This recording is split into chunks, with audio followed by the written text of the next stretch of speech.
গল্পের শুরুতেই হাসপাতালে একটি দৃশ্য দেখানো হয়, যেখানে মিস সং এর মা ৩ বছর যাবৎ কোমায় আছেন। সেখানে একজন নার্স এসে মিস সংকে জানায় তার মায়ের পরবর্তী ট্রিটমেন্ট ফি এখনও ৪০,০০০ টাকা কম। এটা তাড়াতাড়ি পরিশোধ যদি না করা হয় তাহলে চিকিৎসা বন্ধ করে দিতে হবে। সং নার্সকে বলে আগামীকালকেই টাকাটা পরিশোধ করে দিব।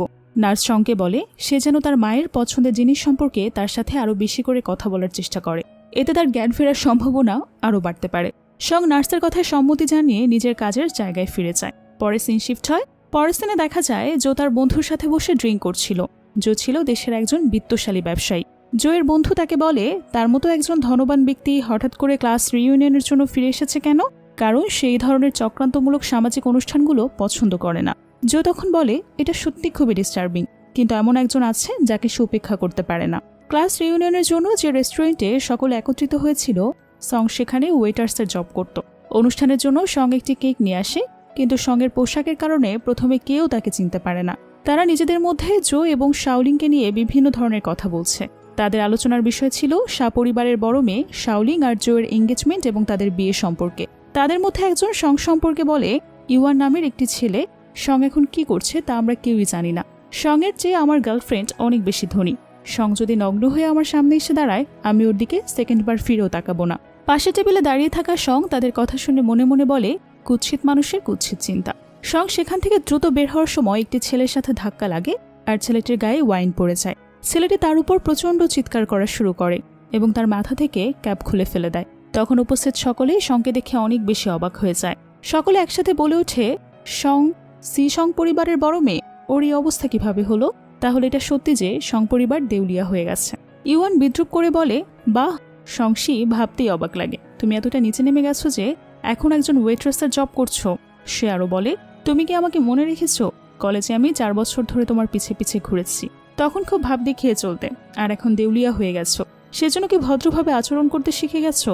তখন তো তুমি বেশ বেপরোয়াভাবেই ঘুরে বেড়াতে, তাই না? সে সময় তুমি জো নামের একটি ছেলেকে সাথে করে রাখতে। ইওয়ান সংকে হঠাৎ করে বাজে একটা প্রপোজাল দেয়। সে বলে তোমাকে পোশাকের দাম দিতে হবে না, এখন থেকে তুমি আমার সাথেই থাকবে। আমি তোমাকে প্রতি মাসে $10,000 হাত খরচ দেব। সং তখন ইওয়ানকে একটি চড় মেরে বলে জোয়ের অন্তত একটা দারুণ শরীর আর সুদর্শন চেহারা ছিল, ওর সাথে রাত কাটানো যতটা আনন্দের ব্যাপার ছিল, তোমার দিকে তাকানোটা ঠিক ততটাই জঘন্য। ইওয়ান সংকে পাল্টা চড় মারতে গেলে সেখানে জো এবং তার বন্ধু হো চলে আসে। ইওয়ানকে মেরে সেখান থেকে তাড়িয়ে দেয় হো। সং তাদের দেখে মনে মনে বলে এটা জো, ও কবে দেশে ফিরল? সে তো আরও ভাবে অতীতে আমি জোকে আমার সাথে থাকতে বাধ্য করেছিলাম, এখন যেহেতু ও সফল আর বিখ্যাত, জোকে আমার থেকে প্রতিশোধ নেবে। সং নিজেকে আড়াল করে দ্রুত রেস্টুরেন্ট থেকে বের হতে গেলে জো তাকে আটকে দেয়। সং জোকে না চেনার ভান করে বলে স্যার আমাকে ছেড়ে দিন, আমার একটা পার্ট টাইম কাজে যেতে হবে। তাছাড়া একজন ছেলে আর মেয়ের এতটা ঘনিষ্ঠ হওয়া একদমই উচিত না। তখন জো বলে আগে যখন তুমি আমাকে অপহরণ করে আমার সাথে একই বেড শেয়ার করেছিলে তখন কেন বলনি ছেলে আর মেয়েদের এত ঘনিষ্ঠ হওয়াটা উচিত না? হো বলে হায় আল্লাহ, এটা তো জোর করে ভালোবাসা, কিন্তু তুমি বলেছিলে ওকে খুন করতে চাও। হোয়ের এই কথার মধ্যেই সং বলে আমি বুঝতে পারছি না তুমি কি বলছো, ছেড়ে দাও আমাকে, আমার কাজে দেরি হয়ে গেছে। জোর করে হাত ছাড়াতে গিয়ে জোয়ের গালে চড় বসিয়ে দেয় সং। হো অবাক হয়ে বলে তুমি সত্যি ওকে মেরেছ? সং কিছুটা ভয় পেয়ে মনে মনে ভাবে উফ না, এই সব কিছু অতীতের জন্য হয়েছে। তারপর ফ্ল্যাশব্যাকে তাদের পাস্টের কিছু ইভেন্ট দেখানো হয়, যেখানে সং জোকে জোর করে তার বেডে নিয়ে সিডিউস করার চেষ্টা করে এবং জোকে তার বোনের চোখের ট্রিটমেন্টের কথা বলে ব্ল্যাকমেইল করে। বর্তমানে সং সেইভাবে আর মনে মনে বলে ও আমাকে আগে থেকেই ঘৃণা করত, এখনও আমাকে আরো বেশি করে ঘৃণা করবে। সেখানে উপস্থিত লোকেরা বলে সং কি পাগল হয়ে গেছে? ও কি এখনো জোকে আগের মতো হেনস্থা করতে পারবে? জো এখনও স্ট্রিটের উদীয়মান তারকা, ফোর্বস ধনী তালিকার শীর্ষদের একজন। হো জোকে বলে মিস সং সম্ভবত ইচ্ছে করে মারেনি। জো বলে 4 বছরের ব্যবধানে এটা এখন আমার অভ্যাস নেই। সং বলে আমি খুবই দুঃখিত, আমি ইচ্ছে করে করিনি। সং দ্রুত সেখান থেকে চলে যায়। ওয়াশরুমে দাঁড়িয়ে সেভাবে জোর সাথে দেখা হয়ে যায়। বাড়ি থেকে বেরোনোর আগে পঞ্জিকা দেখে নেওয়া উচিত। নিজেকে গালমন্দ করা শুরু করে। তখন সেখানেই ইওয়ান কয়েকটি বকাটে ফ্রেন্ড নিয়ে উপস্থিত হয়। সং তাকে বলে এই তুমি কি করছো, এটা মহিলাদের শৌচাগার। ইওয়ান ও তার ফ্রেন্ডরা সংকে হ্যারেস করার চেষ্টা করে। তারা সঙ্গের কাছে ক্ষতিপূরণ চাইলে সং তাদের ওয়াশরুমে আটকে জাম্পেশ ধোলাই করে। সং হাত ছাড়তে ছাড়তে বের হয়ে বলে আজকের ওয়ার্কআউটের কোটা পূরণ হয়ে গেছে। তখনই জো দৌড়ে সেখানে উপস্থিত হয়। সংকে বলে কোথায় ছিলে তুমি? আমি সব জায়গায় খুঁজেছি কিন্তু তোমাকে পাইনি। কিন্তু সং দ্রুত সেখান থেকে কোনো উত্তর না দিয়ে চলে আসে। জোয়ান নামের একটি মেয়ে সঙ্গে জানায় একজন ক্লায়েন্ট একজন নির্দিষ্ট চালক চেয়েছে এবং বিশেষভাবে তোমাকে চেয়েছে। সং পার্কিংয়ে গিয়ে দেখে জো এবং তার অ্যাসিস্ট্যান্ট গাড়ির পেছনে কিছু একটা লাঠি দিয়ে আঘাত করছে এবং তারা তার অপরের সাথে এই বিষয় নিয়ে আলোচনা করছে জিনিসটা কেন মারা যাচ্ছে না। তবে সং ভাবে তারা কোনো অনৈতিক কাজ করছে বা কোনো মানুষকে খুন করার চেষ্টা করছে, তাই সে তার ফোনে রেকর্ড করে রাখে। কিন্তু জো সংকে দেখে ফেলে, যার ফলে সং দৌড়ে সেখান থেকে পালাতে চেষ্টা করে। সং তাকে জিজ্ঞেস করে সে এখান থেকে দৌড়াচ্ছে কেন। সং ভয় ভয় উত্তর দেয় এইমাত্র সে কিছুই দেখেনি। সং বলে মা বাড়িতে তার জন্য অপেক্ষা করছে, তাকে এখন যেতে হবে। জো বলে সে তাকে ড্রাইভার হিসেবে ডেকেছিল, তাহলে কেন যাচ্ছে না। সং মনে মনে বলে আমার ভয় হয় আমি টাকাটা আয় করব, কিন্তু খরচ করার জন্য বাঁচব না। জো সঙ্গের কাছে আসতে গেলে সং বলে আর কাছে এসো না, যদি মারামারি করতেই চাও আমি তাইকোন্ডো জানি। তাদের কথার মধ্যে হোজোকে তাড়া দিয়ে বলে তোমরা তো বিড়বিড় করছো কেন, আমি টংটংয়ের সাথে দেখা করতে যাচ্ছি, স্যুপ বানাবো, তাই সে একটা মাছের জন্য অপেক্ষা করছে। সং তখন অবাক হয়ে বলে তোমরা কি এইমাত্র একটা মাছ মারছিলে। জো বলে উফ ভয় পেয়ে গেছো, এটা বলো না যে তুমি ভেবেছিলে আমরা এইমাত্র একটা লাশ টুকরো টুকরো করছিলাম। কথা ঘুরিয়ে সং বলে আসল কথা হলো আমি গাড়ি চালাতে একদমই পারি না, আমি এখনই চলে যাচ্ছি। জো বলে আগে আমাকে বাড়ি পৌঁছে দাও। সং বলে বলেছি তো আমি গাড়ি চালাতে পারি না। জো তখন তাকে $50,000 বেতনের অফার করলে সং দ্রুতই রাজি হয়ে যায়। সং ড্রাইভ করে এসে নিজের পুরনো বাড়িতে আসে যেটা জো কিনেছিল। বাড়ির সামনে দাঁড়িয়ে সং বলে মা অসুস্থ, না হলে আমি এটা কখনোই বিক্রি করতাম না, আমি কখনো ভাবিনি যে জো এই বাড়িটা কিনবে। সং খেয়াল করে জোয়ের গাড়িটাও তারই ছিল। সং ভাবে জো হয়তো অতীতের জন্য তার সাথে প্রতিশোধ নিচ্ছেন।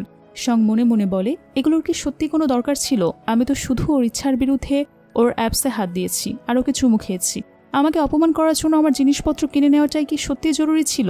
সং জোকে বলে সে বাড়ির নেম প্লেট বদলাতে ভুলে গেছে। জো বলে তুমি বোকার মতো অভিনয় করছো, তখন যা ঘটেছে তা প্রায় 4 বছর হয়েছে, তুমি কি আমাকে কোনো ব্যাখ্যা দিতে বাধ্য না।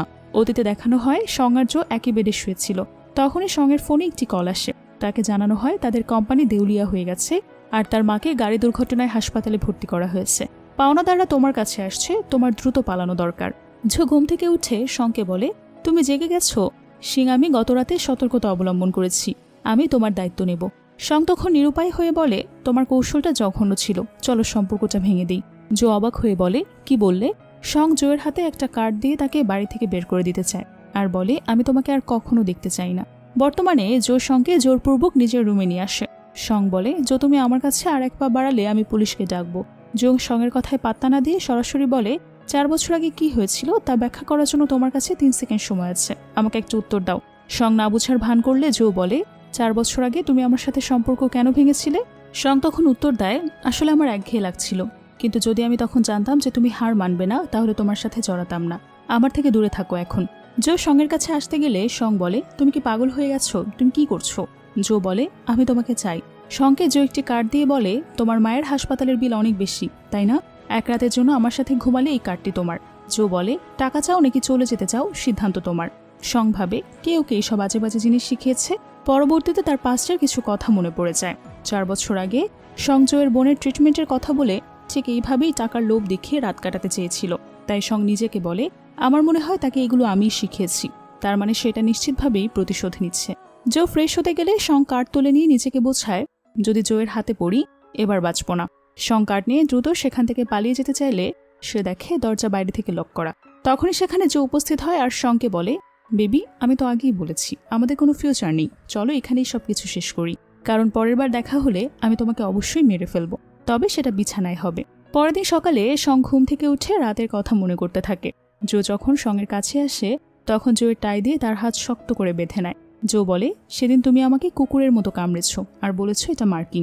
সং বলে ওটা তো তখনকার কথা, আমি এখন তোমাকে বিরক্ত করছি না, তো তুমি কি চাও, আমাকে পাল্টা কামড়াতে। জো বলে এখন আমার হাত বাঁধা, তুমি আমার সাথে যা খুশি করতে পারো। সং তখন দ্রুত জোকে সেন্সলেস করে ফেলে এবং রাতটুকু সেখানে থেকে সকালে দ্রুত রুম থেকে বের হতে গেলে আসার সময় সঙের সাথে তার স্কুল ফ্রেন্ড চালির দেখা হয়। চালি জোয়ের জন্য নাস্তা এনেছে আর সে বলে জো তাকে বলে আমাকে আমার বাড়িতে আসতে কে বলল। তখন চালি অতীতের কিছু কথা ভাবতে থাকে। সে জোকে পছন্দ করত, তাই সঙ্গের নামে জোয়ের কান ভাঙানোর চেষ্টা করত সবসময়, কারণ তখন সং বড়লোকের মেয়ে ছিল আর জো ছিল গরিব ঘরের ছেলে। চালি বলে সং নিশ্চয়ই তোমার সাথে শুধু মজা করেছে, একমাত্র আমি তোমাকে সত্যি পছন্দ করি। চালিকে জড়িয়ে ধরতে দেখে সং কষ্ট পেয়ে সেখান থেকে চলে যায়। এরপরে ফ্ল্যাশব্যাক বর্তমানে আসে। চালি ভাবে তার দুজনকে সারা রাত একসাথে ছিল। তারা ভাবনার মধ্যেই সং চালি আর জোকে বলে আমি তোমাদের দুজনকে বিরক্ত করব না, আমি এখন এখান থেকে চলে যাচ্ছি।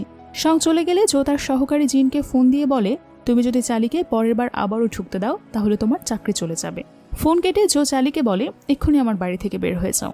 পরের সিনে হাসপাতাল দেখানো হয়। সং তার মার সাথে কার্ড নিয়ে গল্প করে আর বলে, আমি তোমার জন্য 2জন সুদর্শন পুরুষ নার্স নিয়োগ করেছি, আপাতত তারাই তোমার যত্ন নেবে। তখন সেখানে 2জন পুরুষ নার্স উপস্থিত হয়। সং তাদের মাকে ঠিকভাবে যত্ন করতে বলে সেখান থেকে সোজা কাজের জায়গায় চলে যায়। অফিসে সানি নামের স্টাফকে তার অধীনস্থরা বিভিন্ন প্রকারের খাবার দিয়ে সন্তুষ্ট করার চেষ্টা করে। কেউ হেসে হেসে তাদের থেকে সুবিধা গ্রহণ করছে। তখনই সেখানে সং উপস্থিত হয়। সং সকলকে তাড়িয়ে দিয়ে নিজের সিটে বসে। সানি সংকে বলে, অবশেষে তুমি এসেছো। আমি কাল রাতে তোমাকে ফোন করেছিলাম, ফোন ধরনি কেন? সং বলে, আমি তো ঘুমিয়েছিলাম। সানি বলে, তুমি আজ সকালে ছুটি নিয়েছিলে, তাই আমি জানতে পারিনি। আমাদের কোম্পানিতে আজ নতুন একজন সিইও আসছে, শুনলাম তিনি সরাসরি ওয়াল স্ট্রিট থেকে ফিরছেন, তাই এখান থেকে তোমার কাজের রিপোর্টের ব্যাপারে সতর্ক থাকতে হবে তোমার। আর বিশেষ সহকারী জিন এই প্রজেক্টটা আগামী সপ্তাহে জমা দিতে বলেছেন। সং বলে, আমি তোমাকে আগামী সোমবার ফিডব্যাক দেব। অ্যাসিস্ট্যান্ট জিন তখন সকল স্টাফদের সামনে এসে জোকে দেখিয়ে বলে, ইনি হলেন চাও গ্রুপের নতুন প্রেসিডেন্ট মিস্টার জোজু, আসুন আমরা তাকে উষ্ণ অভ্যর্থনা জানাই। সানি বলে, জয়ী আসলে আমাদের নতুন প্রেসিডেন্ট, সে এখন এতটাই প্রভাবশালী। আচ্ছা, সে চীনে কবে ফিরল? সং বলে, গতকাল। সানি বলে, ওয়াও, তোমার প্রাক্তন প্রেমিক এখন তোমার বস, সে শুধু তোমার জন্য ফিরে এসেছে, তাই না? তখন জো সংকে বলে, আমি বিকালের মিটিংটা আমার হাতে হস্তান্তর করছি, আর তুমি সবাইকে জানিয়ে দাও যে মিটিংটা 10 মিনিটের মধ্যে স্টার্ট হয়ে যাবে। সং কি করবে কিছুই বুঝতে পারে না। তখন অ্যাসিস্ট্যান্ট জিন তাকে দাঁড়া দিয়ে বলে, মিস সং, মিস্টার জো সবাইকে 10 মিনিটের মধ্যে মিটিং রুমে আসতে বলেছেন। সং মিটিং রুমের সামনে দাঁড়িয়ে থাকে। জোকে দেখে সে বলে, ইন্টার্নদের মুখে রেজিস্টার করারও কোনো পারমিশন নেই, তাই তারা মিটিং রুমে ঢুকতে পারবে না। জো বলে, ইন্টার্ন নাকি এমপ্লয় না?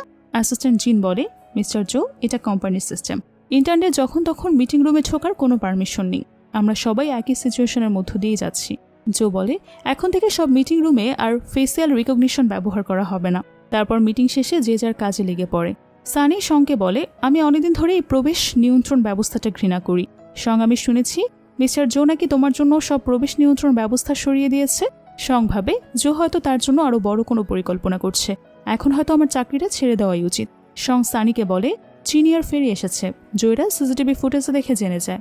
অ্যাসিস্ট্যান্ট জিনকে জো বলে, অফিসের সবাইকে বলে দিতে আজ বিকেলে সবাই মিলেমিশে কাজ করার জন্য ফুকেট যাচ্ছে, এটা 1 সপ্তাহ চলবে। জো অতীতে চিনিয়ার আর সঙ্গের জন্য কিছু দৃশ্য কল্পনা করে। সেদিনের অর্জনের জন্য বিদেশ ছিল, তাই সঙ্গের দিকে বিদায় নিতে এসেছিল। জো তাদের একসাথে দেখে দুজনকে কাপল ভেবে নেয়। এদিকে সং ভাবে এই চাকরিটা ছেড়ে সে নিজের একটা স্টুডিও খুলবে। সানি এটা শুনে বলে, বেশ, তুমি যেখানেই যাও আমি তোমার সাথেই যাব। সং তাকে বারণ করে বলে, তার এখন পরিবারের কোম্পানিতে ফিরে যাওয়া উচিত, আমার সাথে ঘোরাঘুরি করতে থাকলে তোমার বাবা রেগে যাবে। সেখানে অ্যাসিস্ট্যান্ট চীন এসে সংকে প্রেসিডেন্টের সেক্রেটারি ঘোষণা করে এবং তাদের জব ট্রিপের কথা সকলকে জানিয়ে দেয়। সকল স্টাফ সংকে অভিনন্দন জানায়। সিও এর সেক্রেটারির হিসাব, অ্যাসিস্ট্যান্ট জিন মোটা অঙ্কের বেতন এবং তার সাথে আরও অনেক সুযোগ সুবিধা অফার করে। তাই সং রাজি হয়ে যায়, কারণ তার মার ট্রিটমেন্টের জন্য তার অনেক টাকার প্রয়োজন ছিল। অ্যাসিস্ট্যান্ট জিন জোকে বলে, আপনার নির্দেশ মতো আমি মিস সং এর পদোন্নতির ব্যবস্থা করেছি। এছাড়াও এখানে একটি ডকুমেন্ট আছে যেটা আপনার পর্যালোচনা এবং স্বাক্ষর করা প্রয়োজন। সং তার পার্ট টাইম কাজে ফিরে যায়, যেখানে তার একটি হোটেলে ফুল ডেলিভারি দেওয়ার কাজ ছিল। কিন্তু সং সেখানে পৌঁছে দেখে জো ফুল অর্ডার করছে। সং দ্রুত তার কাজ ছেড়ে সেখান থেকে বের হয়ে আসে, যদিও জো তাকে আটকে রাখার চেষ্টা করে। হাসপাতালে সং সানিকে বলছিল এই মাসে মায়ের ট্রিটমেন্টের আরও 50,000 টাকা খরচ হলো। তখন সানি সংকে বলে, আমি এইমাত্র জোকে দেখলাম একজন মহিলার সাথে ডক্টরের চেম্বার থেকে বের হয়েছে, দেখে মনে হচ্ছে ওদের সম্পর্কটা মোটেই সাধারণ না। ওরা কি এখনও তোমার জন্য কোনো ফিলিংস রাখে না? আর এর মধ্যেই ও নতুন প্রেমিকা জুটিয়ে ফেলেছে। জো মেয়েটিকে ডক্টরের পরামর্শ অনুযায়ী সবকিছু বুঝিয়ে দিচ্ছিল। সানি এগিয়ে এসে বলে, এভাবে একসাথে জোড়াজুড়ি করে, আর ওরা একসাথে গাইনোকোলজি বিভাগে এসেছে। তোমার কি মনে হয় ওদের মধ্যে কোনো গোপন সম্পর্ক আছে? তাদের কথা শুনে জো পিছনে ফিরে এসে তাকে দেখতে পায়। সে দ্রুত মেয়েটিকে নিয়ে সেখান থেকে চলে যায়। সঙ্গের মন খারাপ দেখে সানির সঙ্গে সঙ্গে সান্ত্বনা দিয়ে বলে, এমন একটা জঘন্য লোকের জন্য তুমি কান্না করছো, এর কোনো মানে হয় না। সত্যি আমার ভাইও খুবই সুদর্শন, তুমি কি চাও আমি আমার ভাইয়ের সাথে তোমার পরিচয়টা করিয়ে দিই? পরের দিন অফিসে সং জোয়ের জন্য কফি নিয়ে আসে। তখন জো ফোনে কথা বলছিল তার বোনের সাথে। মেয়েটি তখন বলে, ভাই, আপনার অফিসে একজন মহিলার কণ্ঠস্বর, এই গলাটা কেমন যেন চেনা চেনা লাগছে, এটা আমার ভাবির গলার মতো লাগছে কেন? জো দ্রুত ফোন কেটে দেয়। সং বলে, মিস্টার জো, আর কোনো কাজ না থাকলে আমি টেবিলে ফিরে যাই। জো সঙ্গে থামিয়ে বলে, শিয়া পরিবার একটা ব্যক্তিগত ককটেল পার্টির আয়োজন করেছে, তোমার উচিত আমার সাথেই যাওয়া। সং রাজি না হলে জো তাকে 3 গুণ টাকা অফার করে। পরের দিন সং একটা ব্লাইন্ড ডেটে আসে। জো তার ফ্রেন্ড হোকে নিয়ে সঙ্গের পিছু পিছু রেস্টুরেন্টে চলে আসে। হো বলে, জো তুমিই তো বলেছিলে ওকে সাবধানে ফলো করতে, এটা বড্ড বেশি স্পষ্ট হয়ে যাচ্ছে এখন। লোকটির সাথে সং হেসে হেসে কথা বলছিল। এটা দেখে জো হিংসার রাগে সঙ্গের টেবিলে চলে যায়। হো লোকটিকে বাইরে নিয়ে যায় কিছু কথা বলবে বলে, আর জো সঙ্গের সামনে বসে পড়ে। জো সঙ্গে বলে, চাই কি তোমার ব্লাইন্ডেড? সং বলে, তাতে তোমার কি? জো বলে, তুমি তো আমার সাথে এতদিন ধরে আছো, তোমার রুচি এখন হয়তো খারাপ কি করে হয়? তোমার তো কোনো রুচিই নেই। আমার মনে হয় বয়ফ্রেন্ড বাচ্চার ব্যাপারে তোমার রুচি খুবই জঘন্য। কোম্পানির লোকজন যদি জানতে পারে যে আমরা আগে প্রেম করতাম, তাহলে আমার জন্য ব্যাপারটা খুবই লজ্জাজনক হবে। জো ভাবে সং হাসপাতালের ব্যাপারটার জন্য হয়তো ব্লাইন্ডিং ডেটে এসেছে, তাই সে সঙ্গে সঙ্গেই বলে, হাসপাতালে যাকে দেখেছিলে সে আমার বোন ছিল, জি ট্যাং। জো সঙ্গে কার্ড দিয়ে বলে, পরশুদিন ককটেল পার্টি, তুমি আমার সাথেই যাচ্ছ। সং রাজি হলে জো বলে, আমি গাউনটা তোমার বাসায় পাঠিয়ে দেব, কারণ তোমার বর্তমান রুচি দেখে আমার বিশ্বাস হারিয়ে গেছে। পরদিন সং খুব সুন্দরভাবে সেজে পার্টিতে উপস্থিত হয়। তাকে দেখে সকলেই বলে, ওটাকে কি দারুণ সুন্দরী, কি অপূর্ব দেখতে। তখনই চালি বলে, সে তো সং পরিবারের বড় মেয়ে, সঙ্গী। তার পাশে দাঁড়িয়ে থাকা একটি মেয়ে বলে, সং পরিবার তো দেউলিয়া হয়ে গেছে, সে এখানে ঢুকলো কিভাবে? চালি সঙ্গে বলে, এটা শিয়া পরিবারের ডিনার পার্টি, তুমি এখানে কি করছো বলো তো? তোমার পড়ায় ছোট্ট শ্যানেল ওই কুচারটা ভাড়া করা, তাই না? অনেক টাকা খরচ হয়েছে, ঠিক না? তুমি জানতে যে আজ ও আসবে, আর তারপরেও তার সাথে জড়াতে চাও। তুমি একটা ঘর ভাঙা মেয়ে আসলে। জিয়াও মেয়েটি সঙ্গে অপমান করতে থাকে।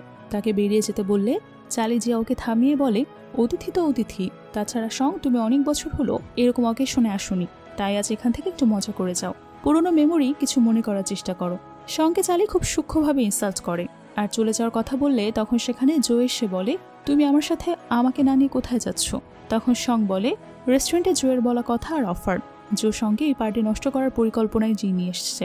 সো জকের জন্য তার হাত ছাড়িয়ে দিয়ে বলে, তোমার এত দেরি হলো কেন? আমার জন্য একটা হেনস্থা হতে হয়েছে। একটা কথা বলি, আর যদি তুমি ওদের ব্যাপারটা না সামলাও আর আমাকে একটা সঠিক এক্সপ্লেনেশন না দাও, তাহলে আমার সাথে আর কথা বলার কোনো প্রয়োজন নেই। তখনই সাথে সাথে জো তাকে জড়িয়ে ধরে বলে, আমি খুবই সরি, আমার দেরি হয়ে গেছে, কে তোমাকে হেনস্থা করেছে? জিয়াও সংকে ধাক্কা দিয়ে বলে, জো হলো চালির হবু বর, ওর থেকে দূরে থাকো। সং জিয়াওকে চড় মারলে জিয়াও রেগে গিয়ে সঙ্গে বলে, কাল যদি তুমি তোমার বাবার পরকীয়ার খবর অনলাইনে ভাইরাল হতে না দেখতে চাও, তাহলে সরে পড়ো। মেয়েটি তখন একদম চুপ হয়ে যায়। চালি জোকে বলে সে তার সাথে আলাদাভাবে কথা বলতে চায়। জো তাকে 3 মিনিট সময় দেয় কথা বলার জন্য। চালি বলে, আমরা একাই হাই স্কুলে একই বিশ্ববিদ্যালয়ে পড়েছি, ও যদি তোমাকে জোর না করতো আমি তোমার পাশে থাকতাম। জো সময় কাউন্ট করতে থাকে। চালি সঙ্গের নামে উল্টাপাল্টা কথা বললেও চোখে সে কোনো কিছুই আনতে পারছিল না, তাই সে জোকে তার বাবার খুন হওয়ার ব্যাপারে বলে ব্ল্যাকমেল করতে চেয়ে বলে, জো সেদিন তোমার বাবাকে খুন করতে চেয়েছিল, আমি তোমার বাড়ির ঠিক বাইরেই ছিলাম। তখন ফ্ল্যাশব্যাকে দেখানো হয় জোয়ের বাবা একজন জুয়ারি, মাতাল ছিল। সে বাড়িতে এসে টাকার জন্য জোয়ের মা এবং অন্ধ বোনের উপর নির্যাতন করত, এমনকি জোয়ের মাথা ফাটিয়ে দিয়েছিল। জোয়ের বাবা যখন টাকার জন্য তার বোনকে বিক্রি করতে নিয়ে যাবে বলে ট্যাঙ্কে টেনে হিচড়ে বের করছিল, সে সময় জোয়ের বোন এসব সহ্য করতে না পেরে হাতের কাছে একটি ছুরি পেয়ে তা নিয়ে তার বাবাকে আঘাত করলে সে লোকটি সেখানেই মারা যায়। জোয়ের মা তার মেয়েকে বাঁচাতে খুনের দায় নিজের কাঁধে নিয়ে নেয়। বর্তমানে চালি একটি ছবি দেখিয়ে বলে, যে তুমি যদি আমার সাথে বাগদান না করো আমি ছবিটা পাঠিয়ে দেব। পাশ থেকে সং সব শুনে চোখে ইশারায় রাজি হয়ে যেতে বলে। জো চার্লিকে বলে, আমি রাজি হতে পারি, কিন্তু তুমি যেন পরে আফসোস না করো। চালি খুশি হয়ে বলে, আমি কখনোই আফসোস করব না, নিশ্চিন্ত থাকো। চালি তখন ভাবে এখনো একটা কাজ বাকি আছে, সঙ্গে জোয়ের থেকে সরাতে হবে। চালি সঙ্গে বলে, তুমি এখানে একা একা মদ খাচ্ছ কেন? আসলে এটা আমার দোষ, আমার জোকে বলা উচিত ছিল আমাদের বাগদানের কথা তোমাকে না বলার জন্য। সং তার হাতের ওয়াইনের গ্লাস ভেঙে বলে, অসম্ভব, জো পরিষ্কারভাবে বলেছে যে সে আমাকে পছন্দ করে। চালি বলে, কিন্তু তখন তুমি তো তাকে ছেড়ে গিয়েছিলে। যখন জো হার্ভার্ডে গ্রাজুয়েট স্কুলে ভর্তি হলো আমি তার সাথে বিদেশে গিয়েছিলাম, এতগুলো বছর ধরে সবসময় আমি তার পাশে ছিলাম। চালি বলে, জোকে ছাড়ার জন্য তোমার কত টাকা লাগবে? 10 মিলিয়ন? সং আড়ালে মুচকি হেসে বলে, তার প্রতি আমার অনুভূতি 10 মিলিয়নই কোনোভাবেই কেনা যাবে না। চালি সঙ্গে 50 মিলিয়নের একটা চেক দিয়ে বলে, এই পরিমাণটা কোনো ছোটখাটো অঙ্ক না, দুজনের মধ্যে একটা অতীত ছিল, এটাকে খুব বেশি বাজে দিকে নিয়ে যেও না, এটা জোয়ের ইচ্ছা। সং চেকটা হাতে নিয়ে কান্নার অভিনয় করে বলে, এটা টাকার জন্য না, এটা জোয়ের সুখের জন্য। পার্টি থেকে ফিরে সং নিজের রুমে বসেছিল, জো তখন চুপে চুপে সঙ্গে রুম করে। সং বলে, আসার সময় তোমাকে কেউ দেখেনি? জো বলে, না। সে আবারও বলে, তুমি মাত্র $50 মিলিয়ন বিনিময়ে শাওলিংয়ের সাথে আমার বাগদান করার প্রতিজ্ঞা করে নিয়েছো। সং বলে, তো কি হয়েছে, তুমি তো ওর সাথেই বাগদান করেছো, তাই না? এর মধ্য দিয়ে আমার একটু ব্যবসা হয়ে গেল। তারপর তারা দুজনে সেখানে একসাথে বেশ কিছু সময় পার করে এবং পরবর্তী প্ল্যান সাজাতে থাকে। তারপর তারা একসাথে বসে ড্রিঙ্কস করে। পরের দিন অফিসে হোজোয়ের কাছে এসে চিৎকার করে বলে, তুমি আমাকে না বলে কি করে চালিয়ে তার সাথে বাগদান করতে রাজি হলে? হোয়ের কথোপকথন শুনে অফিসের সকলে ভাবে হয়তো হো এবং জো হো তারা একে অপরের সাথে রিলেশনে আছে। অফিসের সকলের কথায় এরকম সং খুব মজা পাচ্ছিল। তখন জো সঙ্গে কফি নিয়ে তার কেবিনে আসার জন্য মেসেজ করে। সং 2 কাপ কফি জোয়ের জন্য কেবিনে হাজির হয়। হো আর জো এই কথার মধ্যে সং প্রবেশ করলে হো বলে, একজন সেক্রেটারি হয়ে দরজা বন্ধ করছো কেন? সং বলে, তোমাদের কথা যদি ওরা শুনতে থাকে তাহলে গুজব ছড়িয়ে পড়বে যে হোজোকে গর্ভবতী করেছে আর এখন তার পিছু লেগেছে। এটা বলে সং নিজে 1 কাপ কফি তুলে খেতে শুরু করে। হো কফি নিতে গেলে জো থামিয়ে দিয়ে বলে, তোমার জন্য একটা আনিনি। সে হাইপার হয়ে পরিস্থিতি সম্পর্কে জানতে চাইলে জো বলে, ব্যাপারটা যেমন দেখাচ্ছে তেমন না, তোমার এতে জড়ানোর কোনো দরকার নেই, শুধু রেজাল্টের জন্য অপেক্ষা করো। তাদের কথোপকথনের মধ্যে চেবিন ঢুকে পড়ে। সং দ্রুত কফির মগ হাতে রেখে উঠে দাঁড়িয়ে পড়ে আর কোনো কিছুই বুঝতে পারে না। চালি সঙ্গে দেখে বলে, তুমি সেদিন বলেছিলে চাকরিটা ছেড়ে দিতে চাও, তাহলে এখনো এখানে কি করছো তুমি? তোমার তো কথাই ঠিক নাই। সং তখন দুঃখী দুঃখী ফেস করে বলে, সম্প্রতি আমি একটা খুব সম্ভাবনাময় বিদেশি কোম্পানির প্রজেক্টের দায়িত্বে ছিলাম। আমার অবহেলার কারণে সব চলে গেছে। মাত্র 60 মিলিয়নের একটা ডিল পেয়েছি। আসলে প্রজেক্টটা 80 মিলিয়নের হতে পারত। তোমার জন্য কোম্পানির 20 মিলিয়ন লোকসান হয়েছে, তাই আমাকে এখানে থেকে এই লোকসানটা শোধ করতে হচ্ছে। আমি আসলে ইস্তফা দিয়ে মায়ের দেখাশোনা করতে ফিরে যেতে চেয়েছিলাম। সং বলে, কোম্পানি অকারণে 20 মিলিয়ন হারিয়েছে। যদি ফান্ডিংটা জোগাড় করা যায় আমি ওকে সাথে সাথে বরখাস্ত করব। সে আরও বলে, চারি আমি জানি তোমরা দুজন খুব ঘনিষ্ঠ, কিন্তু এই ব্যাপারে ওর পক্ষ নেওয়াটা সত্যি মিনিংলেস। কিন্তু চালি সঙ্গের হয়ে ক্ষতিপূরণের চুক্তিপত্র তৈরি করার আশ্বাস দেয়। হো অবাক হয়ে বলে, মাত্র 3 মিনিটেরও কম সময়ে পরিষ্কার 2 মিলিয়ন 20 মিলিয়ন লাভ হবে। শানি দ্রুত সঙ্গের কাছ থেকে এসে বলে, তুমি কি শুনেছ? জো আর চালি এঙ্গেজমেন্ট করেছে। সং তখন বলে, শুধু তাই না, আমি এর সাক্ষীও ছিলাম। শানি বলে, হঠাৎ তুমি গোছকাজ করছো কেন? সং বলে, আমি চাকরি ছেড়ে দিচ্ছি। এই অফিসে কাজ করতে হবে আর যখন তখন জো আর চালির সাথে দেখা হয়ে যাবে এই চিন্তাটাই আমাকে শেষ করে দেয়। তাই আমি চাকরি ছেড়ে দিয়ে নিজের স্টুডিও শুরু করার সিদ্ধান্ত নিয়েছি। শানি বলে, আচ্ছা তাহলে আমিও চললাম। তুমি যেখানে যাবে আমিও সেখানে যাব। 1 কোটি। দাঁড়াও। সং বলে, আমার মায়ের সবচেয়ে বড় ইচ্ছা ছিল চীনের ঐতিহ্যবাহী সংস্কৃতি যেন আরও বেশি মানুষ দেখতে পায়, বুঝতে পারে এবং তার কদর করতে পারে। তার পতঙ্ক অনুসরণ করে আমিও সেটাই করব। শানি বলে, আমরা যদি এই ব্র্যান্ডের নামটা আবারও ব্যবহার করি তাহলে কি কোনো ঝুঁকি নেই? সং বলে, টেনশন করো না, আমি সব প্রস্তুত করে রেখেছি। তারপর তারা দুজন মিলে একসাথে শপিং করতে চায়। সং শানিকে বলে, এত টাকা পেলে কোথায়? সং বলে, 60 মিলিয়ন চালি থেকে প্রতারণা করে হাতিয়ে নিয়েছি। তারপর শানিকে সং বলে দুজন ইচ্ছে মতো শপিং করতে যায়। শপিং মলে শন ও শাংয়ের সাথে জো এবং চালির দেখা হয়। চালি তাদের বলে তার হয়ে এঙ্গেজমেন্ট ড্রেস এবং গহনা পছন্দ করে দিতে। সংও খুশি খুশি হয়ে তার সব থেকে দামি দামি ড্রেস এবং অর্নামেন্টস তার জন্য পছন্দ করে দেয়। সং ইচ্ছে করে দামি দামি ডায়মন্ডের নেকলেস এবং রিং পছন্দ করছে, আর বোকা চালি জেলাসিতে পড়ে সেগুলো নিজের জন্য নিয়ে নিচ্ছে। আর দোকানের কর্মচারীরাও চালির প্রশংসা করে নিজেদের পণ্য বিক্রি করছে। তারা প্রায় চালির ব্যালেন্স খালি করে দিয়েছে। পরের দিন জো সঙ্গের সাথে ক্যাম্পেইনে আসলে সং জোকে বলে, চালির পোশাক বদলানোর সময় শানি তার পিঠে অনেক চাবুকের দাগ দেখতে পায়, যা পুরনো আর নতুন একসাথে মেশানো। তোমার কি মনে হয় ওর বাবা ওর সাথে এটা করেছে? জো বলে, শান পরিবারের ভালো মানুষ খুব বেশি নেই, চলো কিছু বান করা যাক। সং বলে, তুমি তো বেশ ভালো ব্যবস্থা করেছ। জো বলে, কারণ আমি একজনকে কথা দিয়েছিলাম যে তার সাথে পাহাড়ের চূড়া থেকে সূর্যোদয় দেখব। তারপর সং তার অতীতের স্মৃতি মনে করে, যেখানে তারা একে অপরকে পাহাড়ের চূড়া থেকে সূর্য দেখার প্রতিশ্রুতি দিয়েছিল। কিন্তু দুঃখের বিষয় এটা পাহাড়ের চূড়া না। সং বলে, জো তুমি তো জানতে চেয়েছিলে আমি কেন তখন তোমার সাথে সম্পর্ক ভেঙে দিয়েছিলাম, তাই না? সং জোকে তার অতীতের সকল খারাপ পরিস্থিতির কথা বলে, কিভাবে সে তার মায়ের ট্রিটমেন্টের জন্য অনেকগুলো পার্ট টাইম জব একসাথে করে টাকা রোজগার করত, সবকিছুই জোকে বলে। সে গত 4 বছর কি কি সমস্যার সম্মুখীন হয়েছে এবং কিভাবে জীবনযাপন করেছে সে সবকিছুই ওকে খুলে বলে। সে জোকে এটাও বলে তার ধারণা সং ফ্যামিলির শিয়া পরিবারের অবশ্যই যোগসূত্র আছে। ফ্ল্যাশব্যাকে দেখানো হয় সঙের মা চালি এবং মামার সাথে প্রেমের সম্পর্কে জড়িয়েছিল। সঙের মা বিশ্বাস করে তাকে নিজের কোম্পানির দায়িত্ব দিয়েছিল, কিন্তু কিছুদিন পরে সঙের মা সঙ্গে জানায় চালির মামা সঙের মার ডিজাইনের খসড়াগুলো পাওয়ার জন্যই তার কাছাকাছি এসেছিল। আর এখন আমার বিরুদ্ধে চুরির অভিযোগ উঠেছে। শিয়া পরিবারের কেউই ভালো না। বর্তমানে সং বলে, আমার মায়ের দুর্ঘটনার জন্য কিছুটা হলেও আমি দায়ী। আমি মাকে ভুল বুঝেছিলাম।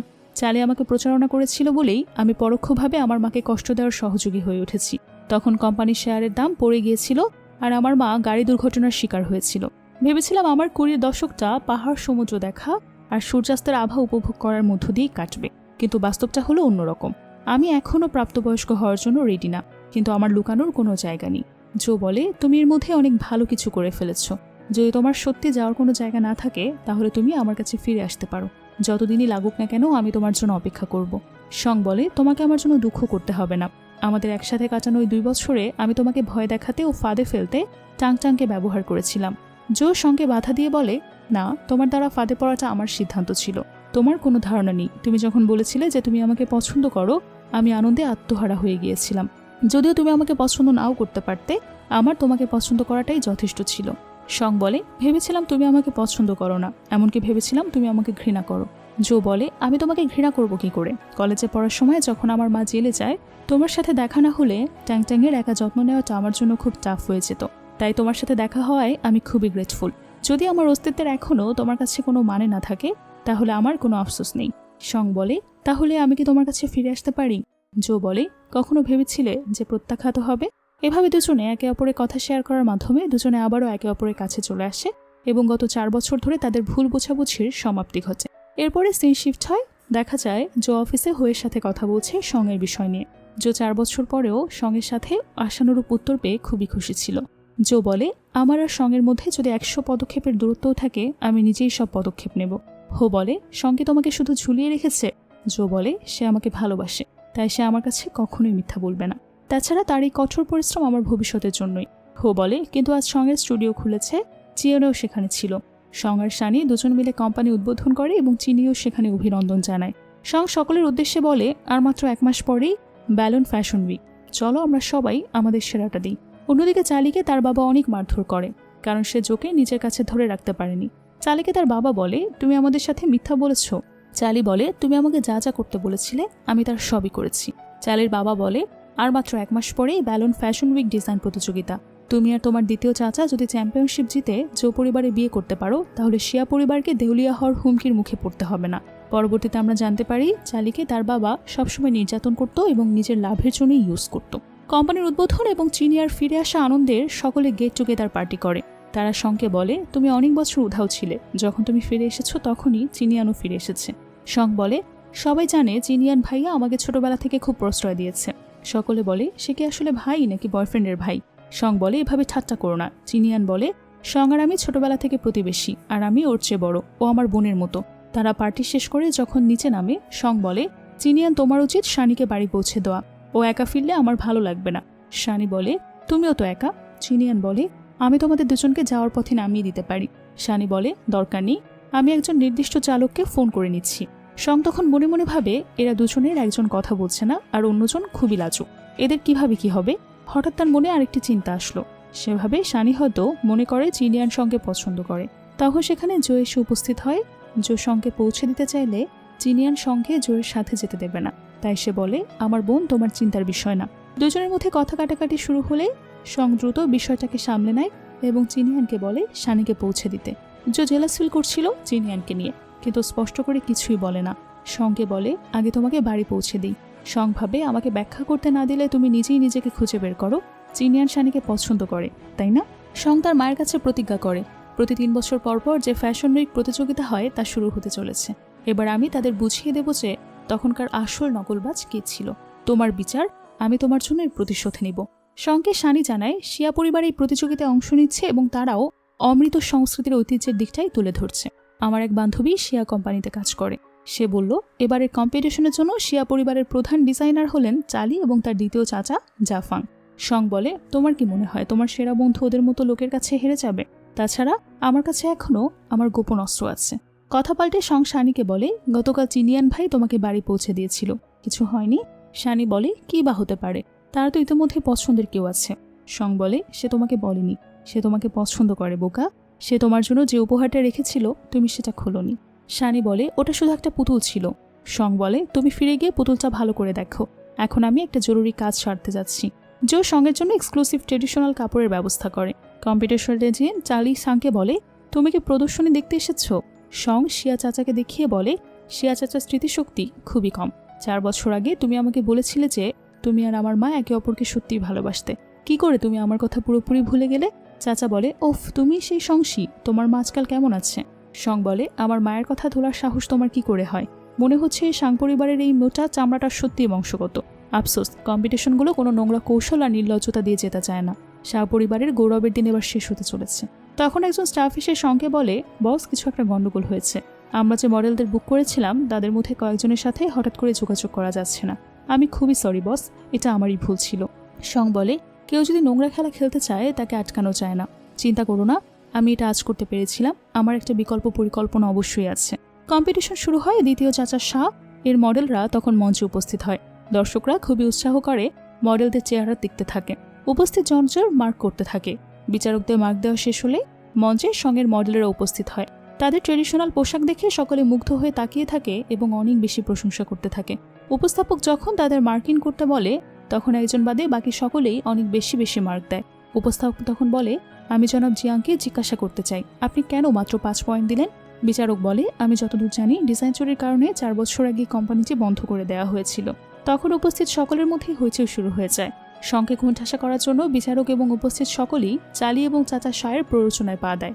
এক পর্যায়ে উপস্থাপিকা বলে, মিস সং, আমাদের বিচারক কমিটি যদি আপনাকে নকলবাজের সন্দেহভাজন হিসেবে পায় তাহলে আমরা আপনার প্রতিযোগিতার ফলাফল বাতিল করে দেব এবং আমরা পুরো ইন্ডাস্ট্রিকে জানিয়ে দেব তারা আপনাকে ব্ল্যাকলিস্টে অন্তর্ভুক্ত করবে। তখন সেখানে জো উপস্থিত হয়। চালি বলে, জো তুমি এখানে কি করছো? জো বলে, আমার ব্যাপার তোমার দেখার বিষয় না। তখন সকলের ফোনে একটা ভিডিও মেসেজ যায় যেখানে স্পষ্ট দেখা যাচ্ছে বিচারক 50 লক্ষ টাকা ঘুষ নিয়েছে এই প্রতিযোগিতায় নাম্বারিং করার জন্য। তখন সবাই বুঝতে পারে বিচারক কেন সঙ্গে কম নম্বর দিয়েছে এবং এর পেছনে কার হাত রয়েছে। এরপরে সিন শিফট হয়। দেখা যায় চাচার শাহ বলে, এই সব কিছুতে যে আমার হাত আছে তার প্রমাণ কি? তখন সেখানে সঙ্গের মা চলে আসে। তাকে দেখে চাচার শাহ অবাক হয়ে যায় এবং নিজেকে বারবার নির্দোষ প্রমাণ করার চেষ্টা করে। কিন্তু 4 বছর আগে সঙ্গের মায়ের সাথে হওয়া দুর্ঘটনা এবং তাদের কোম্পানিকে দেউলিয়া করার পেছনে চাচারই হাত আছে। এটা সঙ্গের মা প্রমাণ করে দেয় কে ঘুষ দিয়েছে। চাচা শাহকে সকল প্রমাণের ভিত্তিতে পুলিশে দিয়ে দেওয়া হয়। সং তার মাকে নিয়ে জোয়ের বাড়িতে উঠে। তার মা ভেবেছিল এটা এখনও তাদেরই বাড়িতে আছে, তাই তিনি বলেন বাড়িটা ঠিক আগের মতোই আছে। সং তখন তার মাকে জানায় তার ট্রিটমেন্টের জন্য সেই বাড়িটা বিক্রি করে দিয়েছে এবং জো এই বাড়ির বর্তমান মালিক। জো নিজের পরিচয় দেয় এবং বলে, আপনারা চাইলে এই বাড়িতে আবারও থাকতে পারবেন। তাদের চিনিয়ান ও শানি চলে আসে। সঙ্গের মা চিনিয়ানকে দেখে সঙ্গে বলে, আমার মনে হয় এখন আমাদের সবকিছু ঠিকঠাক হয়ে গেছে। তোমরাও খুব বেশি বয়স হয়নি, নিজের পরিচিত চেনা চেনা কাউকে দেখে তোমার ডেট করা উচিত। জো সঙ্গের মায়ের ইঙ্গিতটা বুঝতে পেরে রাগ করে সেখান থেকে বের হয়ে চলে যায়। সং বলে, চিনিয়ান অন্য কাউকে পছন্দ করে, তাই এটা কোনোভাবেই সম্ভব না। এটা তার মাকে জানিয়ে সে দ্রুত জোরে জোরে পেছনে ছুটে আসে।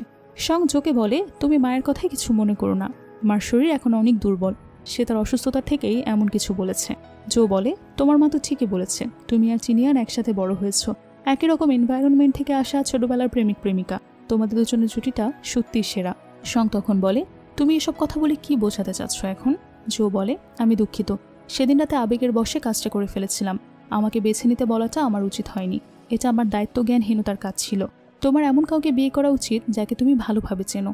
সং বলে, বিয়ে তো আমি করব, আমার মা না। তার মানে কি উনি সবসময় ঠিক? জো যখনই তার অতীতের কথা বলতে যাবে সং তখন তাকে কিস করে দেয়। সং বলে, তুমি যদি আবারও এমন কিছু বলো বা আমার পছন্দ না হয় আমি তোমাকে কিস করব। জো বলে, আমরা একে অপরের জন্য পারফেক্ট না, চলো ব্যাপারটা এখানেই শেষ করে দিই। এটা বলে জো সেখান থেকে চলে যায়। জো বাড়িতে ফিরে গেলে তার বোনের সাথে কথা কাটাকাটি হয়, কারণ তার বোন চায় না জো চালিকে বিয়ে করুক। সে চায় তার ভাই সঙ্গে জীবনসঙ্গী করুক। ট্যাং ট্যাং বলে, সং সবসময় আমার জন্য কেক এবং ভালো পোশাক কিনে নিয়ে আসতো, আমাকে অনেক আদর করত। চালিকে আমার কখনোই পছন্দ ছিল না। সং তোমার সাথে ব্রেকআপ করেছিল, তার নিশ্চয়ই কোনো কারণ ছিল। জো অনুমত তার বোনকে শান্ত করে ঘুমাতে পাঠায়।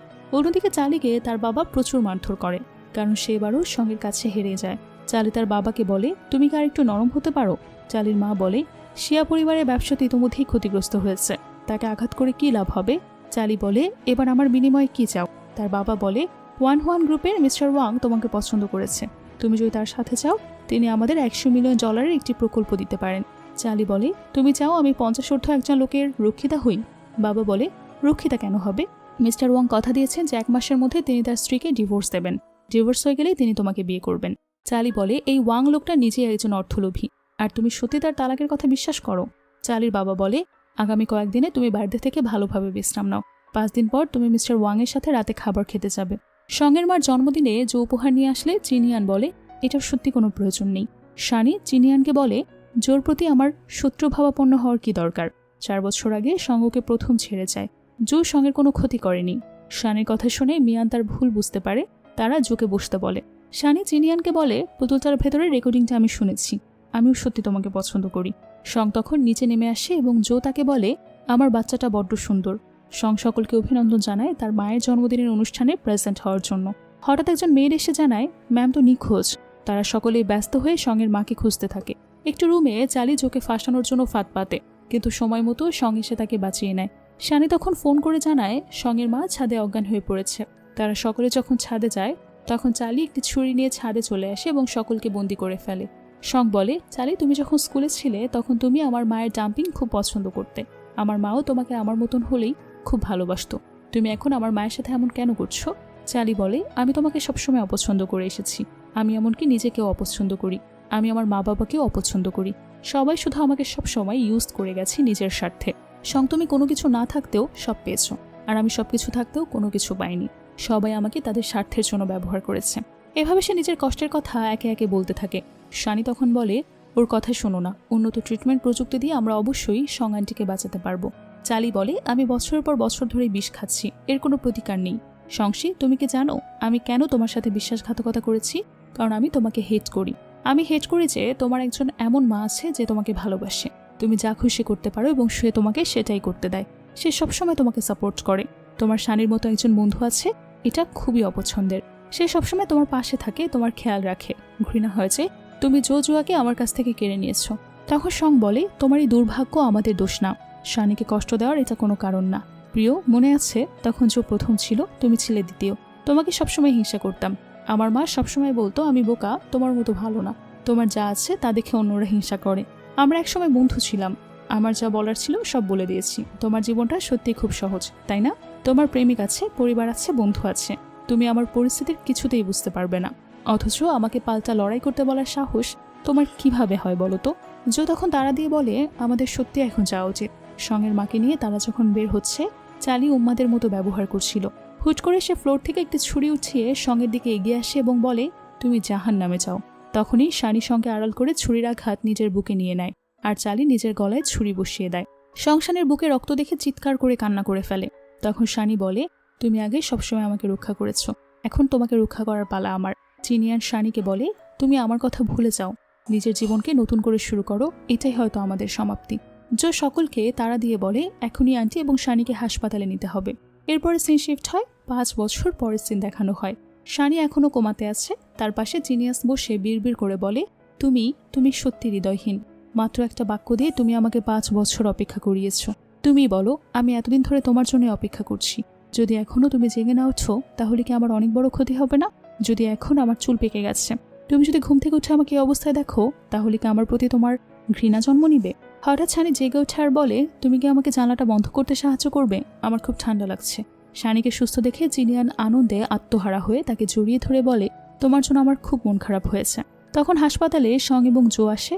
শানিকে সুস্থ দেখে সে সেখানে দাঁড়িয়ে থাকে। শংকে দাঁড়িয়ে থাকতে দেখে শানি বলে, তুমি এসে আমাকে জড়িয়ে ধরছো না কেন? তোমার কি আমার কথা মনে পড়ছে না? তুমি যে ঠিক আছো এতেই আমি খুশি। শানি শংয়ের মায়ের কথা জানতে চাইলে সে বলে, মা ভালো আছে।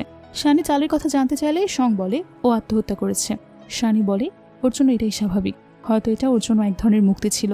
শং সকলকে উদ্দেশ্য করে বলে, এসব নিয়ে আর কথা না বলি, চলো বাড়ি ফিরে যাই। তুমি যে জেগে উঠেছো এটা জানলে আমার মা খুবই খুশি হবে। এরপর দেখা যায় তারা সকলেই একসাথে বাড়িতে ফিরে যায়। একটি সুন্দর পূর্ণতার মাধ্যমে আজকের এই গল্পটি শেষ হয়। তো কেমন লাগলো আজকের ড্রামার এক্সপ্লেনেশনটি? ভালো লেগে থাকলে লাইক, কমেন্ট এবং শেয়ার করতে ভুলবে না। এতক্ষণ সঙ্গে থাকার জন্য অসংখ্য ধন্যবাদ জানিয়ে আজকের মতো বিদায় নিচ্ছি। ভালো থেকো।